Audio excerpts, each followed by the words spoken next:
जिल्हा परिषद पंचायत समिती निवडणुकीत स्वाभिमानी शेतकरी संघटना रणांगणात खटाव तालुक्यात 4 जिल्हा परिषद गट व 8 पंचायत समिती गणांमध्ये उमेदवारांची घोषणा।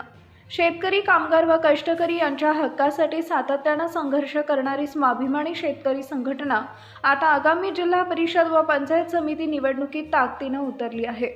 स्वाभिमानीचे नेते राजू शेट्टी साहेबांच्या थेट आदेशानुसार खटाव तालुक्यात संघटनेचे स्वतंत्र व संघर्षातून घडलेले उमेदवार निवडणूक रिंगणात उतरवण्यात आले आहेत।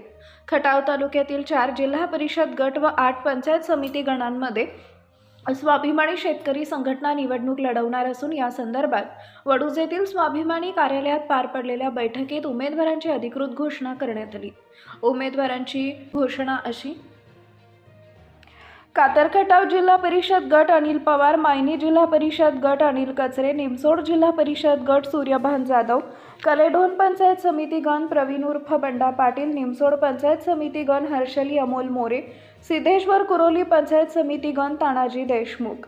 दरम्यान उर्वरित जागांबाबत समविचारी पक्ष व संघटनांशी चर्चा सुरू असल्याची माहिती देण्यात आली आहे। येणाऱ्या निवडणुकीत शेतकरी व सर्वसामान्यांच्या प्रश्नांना केंद्रस्थानी ठेवत स्वाभिमानी शेतकरी संघटना जोरदार लढत देणार असल्याचे संकेत यावेळी देण्यात आले आहेत।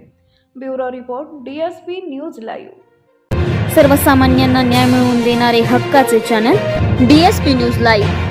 संपूर्ण महाराष्ट्रातील बातम्यांसाठी चॅनलला लाईक करा, सबस्क्राईब करा आणि शेअर करा।